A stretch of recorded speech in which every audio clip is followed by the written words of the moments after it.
back to the channel that is learning this by me. I hope आपको कल का lecture बहुत अच्छे से समझ आया होगा और आज हम उसी जो हमने कल लेक्चर करा है cell cycle and cell division उसी के कुछ प्रैक्टिस क्वेश्चंस लाई हूँ मैं आपके साथ और आज हम उनको डिस्कस करेंगे और इससे आपकी नॉलेज भी चेक हो जाएगी कि आपको कितना वो टॉपिक कितना क्लियरली समझ आया है. ठीक है, with this start our first question that is a diploid cell has a DNA content of 2C and a chromosome number of 2N in the G1 phase. ठीक है, G1 phase में हमारे पास क्या है, कंटेंट जो है वो कितना है 2C है और साथ में हमारे पास क्या है, जो इसका नंबर है वो कितना है 2N है. ठीक है, दोनों में क्या है कंटेंट और G1 फेज में कंटेंट 2C है और जो आपका G1 फेज में नंबर है वो 2N है. What will be the DNA content and chromosome number respectively in the cell at the end of the G2 phase? तो G2 phase के एंड में क्या होगा, तो आपको पता है G1 phase के बाद क्या होगा, S phase होगा और S के बाद क्या होगा, G2 phase होगा. अब G1 फेज में तो सेल ने क्या किया होगा, मटेरियल प्रिपेयर किया होगा और एस फेज में हमारे पास क्या होगा, एस फेज में आपकी डीएनए रेप्लिकेशन होगी और G2 फेज क्या हो जाएगा, दोबारा से नॉर्मल हो जाएगा. ठीक है, G2 फेज में भी प्रेपरेशन वगैरह ही होगी फर्दर जो हमें रिक्वायरमेंट होगी. तो आपका जो आंसर है वो क्या होना चाहिए, वो क्या है, ऑप्शन है आपके पास 2C and 2N. At the end of G2 क्या होगा, 2C और 2N होगा. At the end of G2 4C या 2N होगा. थर्ड ऑप्शन है 4C या 4N होगा या 2C या 2C एंड 4N होगा. तो जैसे कि आपको पता है कि हमारे पास क्या होगा, पहले तो आपका जो G1 फेज में होगा, G1 फेज में आपका क्रोमोसोम इस तरीके से होगा. ठीक है, एक सेंट्रोमियर यहाँ पर क्या है प्रेजेंट है. ठीक है, आफ्टर एस फेज में क्या होगा, रेप्लिकेशन होने की वजह से इसका कंटेंट क्या हो जाएगा, डबल हो जाएगा. ये इसका कंटेंट क्या हो गया, डबल हो गया. बट क्रोमोसोम नंबर अभी भी क्या ही काउंट हो रहा है, 1 ही काउंट हो रहा है. तो मतलब जो ये नंबर है जो आपका 2C है वो चेंज होकर क्या हो जाएगा, डबल हो जाएगा, जो कि कितना हो जाएगा आपका 4C हो जाएगा. ठीक है, 4C हो जाएगा. बाकी जो आपका नंबर है, नंबर क्या रहेगा, सेम ही रहेगा, दैट इज 2N का 2N रहेगा. तो आपका जो करेक्ट आंसर होगा वो क्या होगा, कंटेंट आपका 4C हो जाएगा और नंबर क्रोमोसोम नंबर कितना ही रहेगा, 2N ही रहेगा. ओके, अब अगर कुछ बच्चों को ये आंसर्स पहले से ही क्लियर होंगे तो वो क्या कर सकते हैं, वो 2x की स्पीड पर देखकर एक्सप्लेनेशन को स्किप कर सकते हैं. बट कुछ बच्चों को नहीं भी पता होगा तो उनको क्लियर करने के लिए मैं क्या कर रही हूँ, मैं एक्सप्लेन भी कर रही हूँ साथ में.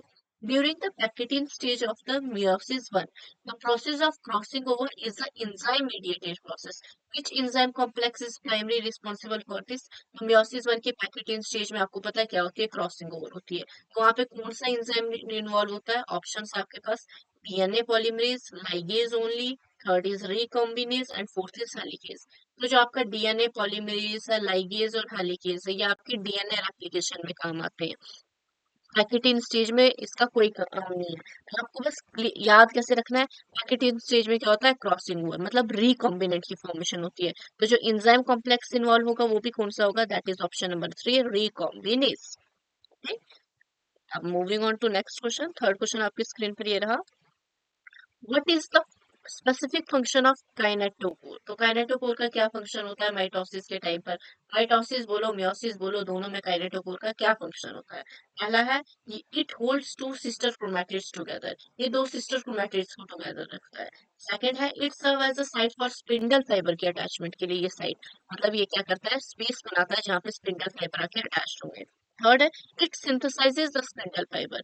फोर्थ है it triggers the decondensation of chromosome, ये क्रोमोसोम की डीकंडेंसेशन करना स्टार्ट करता है. तो आपको पता है दो सिस्टर क्रोमैटिड्स को एक साथ रखने का काम इसका तो बिल्कुल भी नहीं है. काइनेटोकोर, हाँ, काइनेटोकोर जो क्या करती है, हमारे पास एक साइट बनाती है, स्पेस बनाती है जहां पर क्या होते हैं, स्पिंडल फाइबर आपके मेटाफेज में आके क्या होते हैं, इसके साथ अटैच्ड होते हैं. ठीक है, और स्पिंडल फाइबर की जो सिंथेसिस है वो कहाँ से स्टार्ट होती है, आपका सेंट्रियोल कह सकते हो, माइक्रोट्यूब्यूल सेंट्रियोल्स वहां से स्टार्ट होती है. और डीकंडेंसेशन किसके बाद हो जाती है, आपकी इंटरफेज के बाद आपकी प्रोफेज में डीकंडेंसेशन या कंडेंसेशन स्टार्ट हो जाती है. डीकंडेंसेशन टेलोफेज के बाद स्टार्ट हो जाती है. फोर्थ क्वेश्चन आपकी स्क्रीन पर है, polythene an alkaloid used to induce polyploidy. ये प्लांट्स में क्या करता है, पॉलीपोलाइटी कराता है. मतलब पॉलीपोलाइटी का क्या मतलब हो गया, नंबर अगर 2N है तो वो क्या कर देगा 3N, totally one set of number को क्या कर देगा, इंक्रीज कर देगा या डबल कर देगा, ट्रिपल कर देगा. इंटरफेयर विथ सेल डिवीजन भाई कैसे इंटरफेयर करता है सेल डिवीजन में, मतलब ये क्या आ गया आपका, नॉर्मल सेल डिवीजन से थोड़ा डिफरेंट कर देता है अगर हम क्या करते हैं, कॉली को यूज करते हैं। फर्स्ट ऑप्शन है इनहिबिटिंग डीएनए रेप्लिकेशन इन एस फेज, ये क्या कर देता है, डीएनए रेप्लिकेशन ही नहीं होने देता है। सेकंड है preventing the formation of a cell plate की फॉर्मेशन ही नहीं होने देता है। थर्ड है inhibiting spindle formation by preventing microtubule polymerization, क्या करता है हमारे पास, इनहिबिट करता है spindle formation by preventing microtubule polymerization. और फोर्थ ऑप्शन आपकी स्क्रीन पर क्या है कि ये क्या करता है, प्रमोट करता है प्रीमेच्योर साइटोकाइनेसिस को। तो आप मुझे बताओ कि इनमें से कौन सा ऑप्शन होगा। देखो जो डीएनए रेप्लिकेशन की इनहिबिशन है एस फेज में वो तो पॉसिबल नहीं है, क्योंकि अगर ये इनहिबिट ही कर देगा तो आपका जो कंटेंट होगा वो डबल होगा ही कैसे। ठीक है, तो इनहिबिशन वाला ऑप्शन तो हमारे पास क्या हो जाएगा, कैंसिल हो जाएगा। सेकंड आपके पास क्या आ जाएगा कि ये क्या है, that is preventing the formation of a cell plate.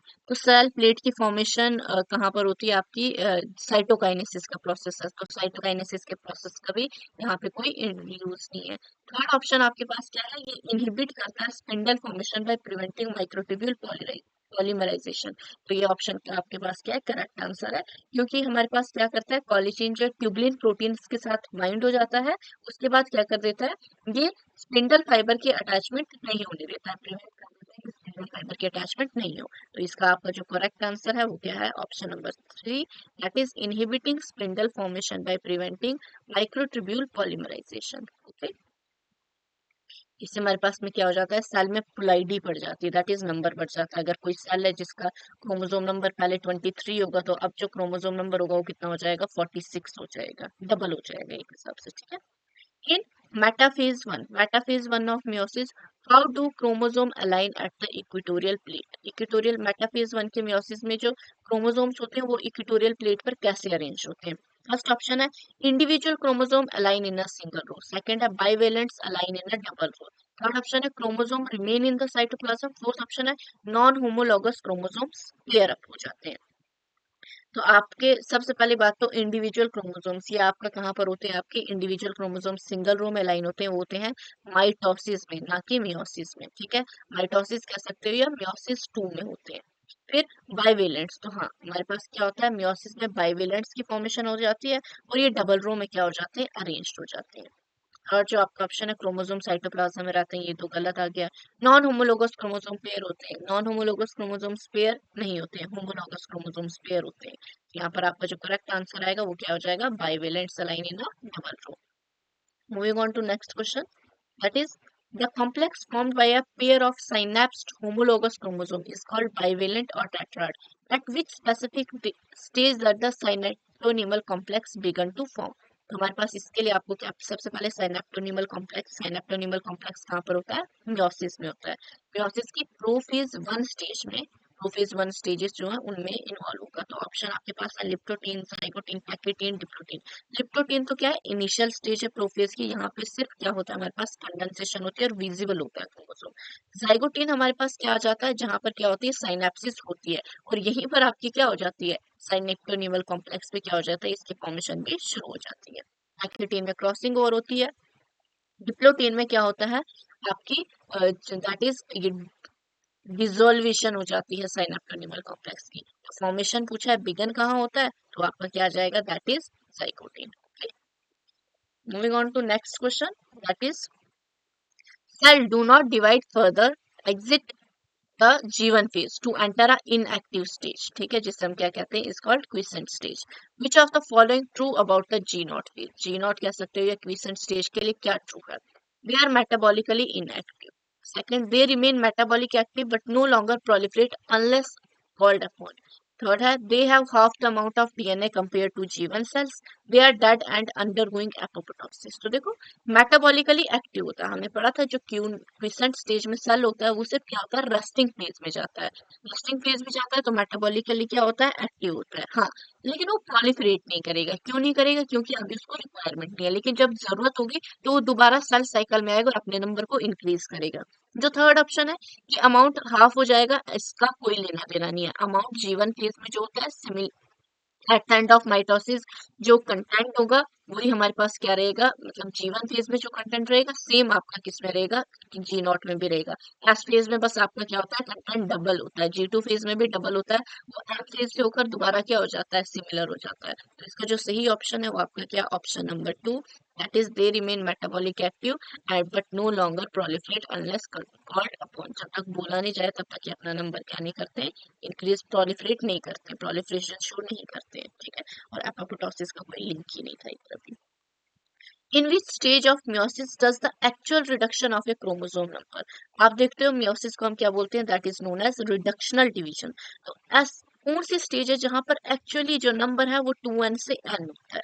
Option है anaphase 1, option 2 is anaphase 2, option C is anaphase metaphase 1 and option D is prophase 1। तो आपको पता है एनाफेज 1 में क्या होती है, दैट इज आपकी होमोलॉगस क्रोमोसोम्स की क्या हो जाती है, दैट इज सेपरेशन हो जाती है। होमोलॉगस क्रोमोसोम क्या कर देते हैं, मूव करते हैं towards the opposite poles.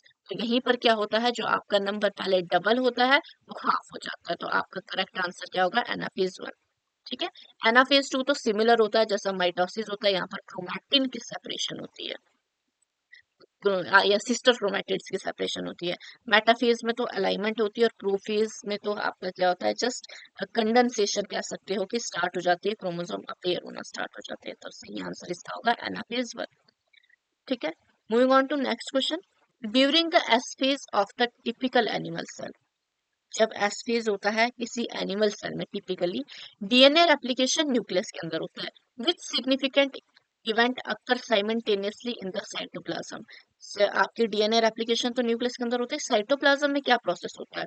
First है synthesis of histone protein, second is duplication of the centriole, third is formation of spindle apparatus, fourth is dissolution of the nuclear envelope. तो आपके options क्या है?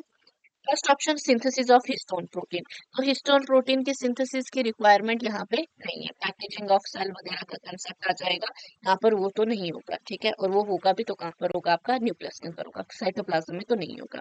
दैट इज थर्ड ऑप्शन है formation of spindle apparatus. तो आपको पता है spindle apparatus की रिक्वायरमेंट का है मेटाफेज में, दैट इज एम फेज में इस सेल की, तो वहां पर एस फेज का इसके साथ कोई लिंक नहीं है। Dissolution of nuclear envelope, nuclear envelope की डिसोल्यूशन भी कहाँ होती है, प्रो फेज में जाके स्टार्ट होती है। तो आपका जो करेक्ट आंसर है वो क्या है, डुप्लीकेशन ऑफ द सेंट्रियोल्स, ठीक है। प्लांट सेल में सेंट्रियोल प्रेजेंट नहीं होते हैं, तो वहां पर होगी नहीं साइटोप्लाज्म में सेंट्रियोल की डुप्लीकेशन। एनिमल सेल में प्रेजेंट होती है, इसलिए न्यूक्लियस में डीएनए रेप्लिकेशन हो रही होती है। वैसे ही साइड बाई साइड साइटोप्लाज्म में आपकी किसकी डुप्लीकेशन होती है, सेंट्रियोल्स की डुप्लीकेशन होती है। Moving on to next question. That is, in some organism, cryokinesis is not immediately followed by cytokinesis. Cryokinesis क्या होता है? That is nuclear division. Nuclear division हमारे पास क्या नहीं होती है? Immediately cytokinesis को follow नहीं करती है। रिजल्टिंग इन इससे की वजह से क्या हो जाता है, मल्टी न्यूक्लिएटेड सेल बनेंगे। ऑब्वियसली बनेंगे, देखो जब तक सेल एनवेलप एक है तो सेल वो एक ही काउंट होगा, उसमें चाहे डबल न्यूक्लियस का कंटेंट हो चुका है, लेकिन अभी भी सेल को क्या किया जाएगा, एक ही काउंट किया जाएगा। तो ये किसकी एग्जांपल है, human skin cell, onion root tip cells, third option है liquid endosperm in coconut, and fourth option is pollen grains of hibiscus. इसका करेक्ट आंसर क्या होगा, that is option number C, liquid endosperm in coconut. ये जो हमारे पास क्या होता है, पार्ट होता है, इसमें क्या होती है आपकी साइटोकाइनेसिस नहीं होती है, ओनली सिर्फ ट्रायोकाइनेसिस होता है। नंबर तो डबल होता है, लेकिन आपका जो सेल है वो क्या रहता है, सिंगल ही रहता है। 11th क्वेश्चन है द एक्स शेप, ठीक है, X shape structure representing the site where crossing over has occurred which become visible during diplotene, उसे हम क्या कहते हैं? फर्स्ट ऑप्शन है chiasmata, second is kinetochore, third is centromere, fourth is recombination nucleus. तो आपका करेक्ट आंसर क्या होगा, chiasmata. Moving on to next question. If a onion root cell cell has 16 chromosomes.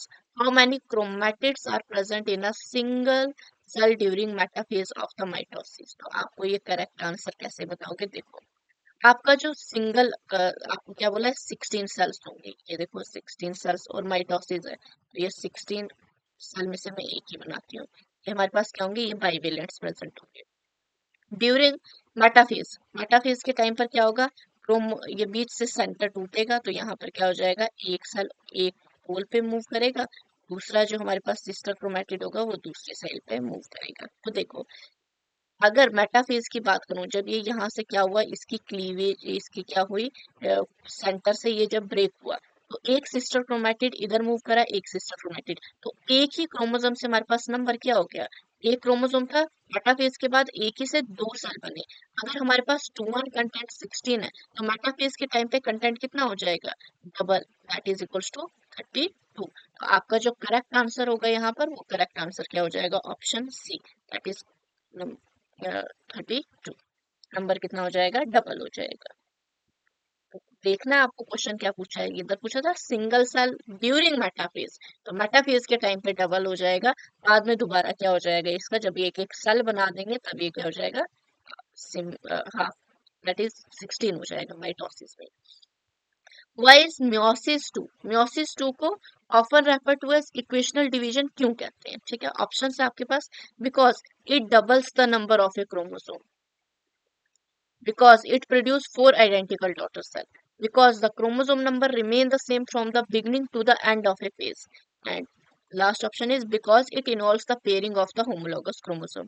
तो आपको पता है मियोसिस टू को इक्वेशनल डिवीजन क्यों कहते हैं, क्योंकि जो क्रोमोसोम नंबर होता है बिगनिंग में, सेम क्रोमोसोम नंबर का अपेयर होता है at the end of A phase होता है, तभी से इक्वेशनल फेज भी कहा जाता है, इक्वेशनल डिवीजन भी कहा जाता है। देखो ये किस तरीके से, ये इस तरीके से है, जब आपकी इक्वेशनल डिवीजन स्टार्ट होती है, तो इक्वेशनल डिवीजन में आपका जो सेल होता है वो ऑलरेडी क्या हो गया होता है, हैप्लॉइड हो गया होता है, ठीक है, दो डॉटर सेल्स बन गए होते हैं, मियोसिस वन के बाद जो सेल का नंबर होता है वो क्या हो गया होता है, आपका हैप्लॉइड हो गया होता है, एन और एन बन गया होता है।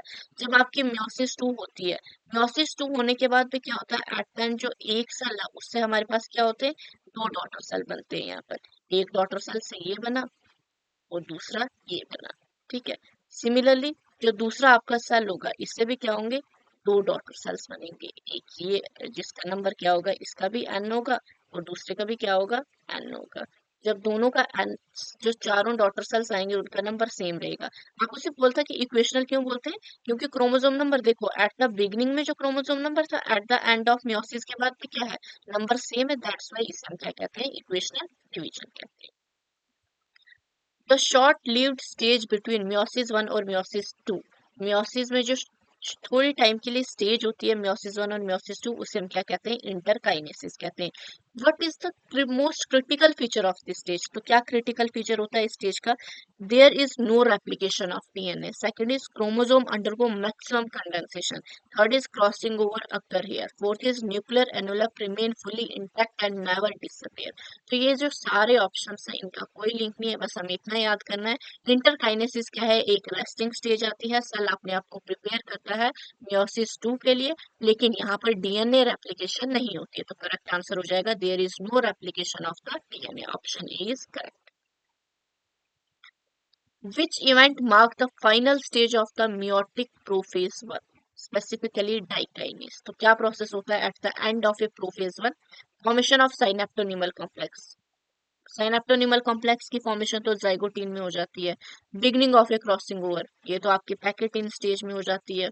Third is terminalisation of chiasmata, and fourth is splitting of centromere. Splitting of centromere तो मेटाफेज का प्रोसेस है, इसका तो कोई लिंक ही नहीं है यहाँ पर, और ये आपका होगा भी मियोसिस टू की मेटाफेज में। तो यहाँ पे थर्ड ऑप्शन जो आपका करेक्ट है, that is terminalisation of chiasmata, ठीक है। जो हमारे पास एक्स शेप स्ट्रक्चर बना होता है at the end of diakinesis, वो एक एक्स शेप स्ट्रक्चर में क्या हो जाता है, अलग अलग हो जाता है, जिसकी वजह से आपके जो रिकॉम्बिनेंट्स होते हैं वो क्या हो जाते हैं, बन जाते हैं।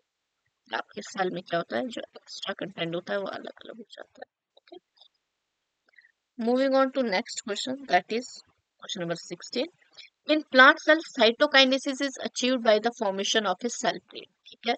This plate represent the beginning of which mature structure. अब सेल प्लेट जो होती है वो कहाँ से बनती है, secondary cell wall, middle lamella, plasmodesmata या कॉन्ट्रैक्टाइल में। तो जो आपका ये जो स्ट्रक्चर होता है वो कौन सा स्ट्रक्चर मैच्योर होकर कौन सा स्ट्रक्चर बनता है आपका सेल का, दैट इज मिडल लैमिला। आपने अगर एनिमल सेल प्लांट सेल पढ़ा है, तो प्लांट सेल में आपने जो सेल वॉल है, सेल वॉल में डिफरेंट डिफरेंट लेयर्स पड़ी होंगी, प्राइमरी, सेकेंडरी और मिडल, तो ये उसी में आ जाता है। जो ये सेल प्लेट होती है वो किसकी तरह काम करती है, मैच्योर होकर मिडल लैमिला की काम करती है, तो इसलिए ये इसका करेक्ट आंसर क्या हो जाएगा, ऑप्शन बी। होप सो आप सब भी इन क्वेश्चंस के आंसर दे पा रहे होंगे, और अगर कोई आंसर आपसे गलत हो रहा है तो मैं उसके लिए आपको एक्सप्लेन भी कर रही हूँ। At the end of A video में आप कमेंट में अपने स्कोर भी बता सकते हैं कि आपने कितना स्कोर करा। और अगर आपको नहीं समझ आ रहा होंगे इससे, तो प्रायरली आप क्या करो, मेरी जो कल की वीडियो है उसको देख लो। मैक्सिमम क्वेश्चन मैंने उसी वीडियो में जो पढ़ाया है उसी के बेसिस पे बनाया है, टॉपिक ही वही है क्वेश्चंस का, ठीक है। Moving on to next question, that is question number 17. Which of the following statement correctly describe the difference between cytokinesis in plant and animal cell? मुझे बताओ, हमने कल ही पढ़ा था कि प्लांट और एनिमल सेल की साइटोकाइनेसिस में क्या डिफरेंस होता है। फर्स्ट ऑप्शन है plant cell is centrifugal, that is centre to periphery की साइड होती है, जबकि एनिमल सेल में सेंट्रीपिटल फॉर्मेशन होती है। एनिमल सेल क्या करते हैं, फ्रेगमोप्लास्ट बनाते हैं, जबकि प्लांट सेल कॉन्ट्रैक्टाइल रिंग बनाते हैं। थर्ड ऑप्शन है प्लांट साइटोकाइनेसिस प्रोफेज के टाइम होती है, एनिमल की टीलोफेज के टाइम पर होती है। फोर्थ ऑप्शन है एनिमल सेल्स अंडरगो करते हैं साइटोकाइनेसिस, जबकि प्लांट सेल में क्या होती है, सेल वॉल की थिकनिंग होती है। तो आप सबको पता है जो आपका प्लांट सेल था उसमें क्या होता है, हमारे पास प्लांट सेल में इस तरीके से अगर ये आपका क्या होगा, सेल प्रेजेंट होगा इस तरीके से पूरा। तो यहाँ से क्या होगा आपकी, फ्रॉम द सेंटर से आउटवर्ड क्या होगी, हमारे पास सेल प्लेट की फॉर्मेशन होती है। सेंटर टू पेरिफेरी की साइड सेल प्लेट की क्या होती है, फॉर्मेशन होती है। और आपका जो एनिमल सेल होता है, एनिमल सेल में क्या होता है, फ्रॉम द आउटर से क्या होता है, इनर की साइड फॉर्मेशन होती है, जिसे हम क्या बोलते हैं, that is known as cell furrow. Contractile ring की फॉर्मेशन होती है। ऑप्शन बी अगर आप देख रहे हो तो ऑप्शन बी में अपोजिट लिखा है कि एनिमल सेल में फ्रेगोप्लास्ट बनता है, जबकि वो प्लांट सेल में बनता है, और रिंग एनिमल में बनती है। थर्ड ऑप्शन में क्या बोला है, प्रोफेज। तो जो साइटोकाइनेसिस होती है वो ये जो एम फेज है उसके एंड में होती है, क्रायोकाइनेसिस के बाद होती है। एंड फोर्थ ऑप्शन बोला है कि साइटोकाइनेसिस एनिमल सेल में होती है, प्लांट सेल में थिकनिंग होती है, ये भी गलत है। तो आपका जो करेक्ट आंसर है वो क्या है, आपका ऑप्शन नंबर 1, कि प्लांट सेल की जो साइटोकाइनेसिस होती है वो क्या होती है आपकी सेंट्रीफ्यूगल, और एनिमल सेल की जो साइटोकाइनेसिस होती है वो क्या होती है आपकी, that is centripetal. Hope so maximum ने ये आंसर पहले ही कर दिया होगा मेरी एक्सप्लेनेशन से पहले। What is the defining event of mitotic anaphase that distinguish it from the anaphase of meiosis? तो मुझे बताओ एनाफेज, माइटोटिक एनाफेज और मियोसिस की एनाफेज 1 में क्या डिफरेंस है, ठीक है। ऑप्शन है आपके पास, सेपरेशन ऑफ होमोलॉगस क्रोमोसोम, कि मियोटिक के एनाफेज में क्या होती है, सेपरेशन होती है होमोलॉगस क्रोमोसोम की। सेकंड है स्प्लिटिंग ऑफ सेंट्रोमियर की, सेंट्रोमियर की स्प्लिटिंग होती है। थर्ड है shortening of spindle fibres. Fourth है रीफॉर्मेशन ऑफ द न्यूक्लियर एनवेलप। आपका जो करेक्ट आंसर है वो आपके पास क्या हो जाएगा, that is splitting of centromeres. आपको पता है माइटोसिस की जो आपकी एनाफेज है उसमें क्या होती है, सेंट्रोमियर की स्प्लिटिंग होती है, जबकि जो मियोसिस की एनाफेज है उसमें सेपरेशन होती है होमोलॉगस की। आपको ये बताना है कि माइटोसिस कैसे डिफरेंट है मियोसिस से, क्योंकि माइटोसिस में स्प्लिटिंग होती है सेंट्रोमियर की। Moving on to next question, that is the complex formed by the pair of synapsed homologous chromosomes is called as, क्या कहते हैं जो complex बनता है। फर्स्ट ऑप्शन है आपका काइनेटोकोर, सेकंड इज बाइवेलेंट और tetrad, third is centrosome, and fourth is sister chromatid. तो साइनेप्सिस के बाद जो बनता है उसे हम क्या कहते हैं, दैट इज बाइवेलेंट और टेट्राड की फॉर्मेशन होती है। Moving on to last question, that is in rapidly dividing cell like those in the human embryo, which phase of the cell cycle is oftenly significant or shortened or skipped? ठीक है, देखो human embryo में जो cell cycle का process होता है ना, उसमें कौन सी ऐसी स्टेजेस हैं जहां पर आपके क्या होते हैं, जो स्किप हो जाती हैं या कम होती हैं। आपका ऑप्शन है S phase, second is M phase, third is G1 and G2 phase, and fourth is anaphase. तो आपके लिए जो मैं इंफॉर्मेशन है वो क्या है कि ह्यूमन एम्ब्रियो में बाकी सारी फेजेस बहुत अच्छे से होती है, जैसे कि एक मैच्योर सेल में या एडल्ट के सेल में होती है, एक्सेप्ट वहां पर G1 और G2 फेज क्या होती है, मेटाबॉलिकली G1 और G2 फेज क्या हो जाती है, स्किप हो जाती है। ओके, विद दिस हमारा लेक्चर यहीं पर क्या करती हूँ मैं एंड करती हूँ। होप सो आप सबको ये क्वेश्चंस बहुत अच्छे से समझ आ गए होंगे, आप सबने बहुत सारे क्वेश्चंस खुद ही आंसर कर दिए होंगे। Thank you so much for watching this lecture.